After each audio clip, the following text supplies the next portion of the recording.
آقا کریم علیہ السلام نے جب فتح مکہ کیا تو اس وقت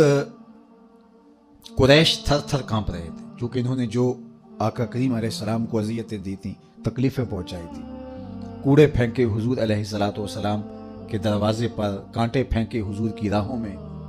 اور عقبہ بن نبی معیط نے اجریاں ڈلوائیں، اسی طرح باقی لوگوں نے جو جو اذیتیں پہنچائیں سب کو یاد تھی۔ اب آقا کریم جب فاتح بن کے مکہ المکرمہ میں داخل ہوئے تو یہ تھر تھر کانپ رہے تھے، انہیں لگتا تھا کہ ہماری گردنیں کاٹ دی جائیں گی، اور اگر ہمیں بہت ہی چھوٹ ملی تو جان کی امان بھی پا چکے تو اتنا ضرور ہوگا کہ ہمیں شہر بدر کر دیا جائے گا، اور وہ اس کے لیے ذہنی طور پہ تیار تھے۔ تو یہ جمع ہو کے حضور علیہ السلام کے پاس جب آئے،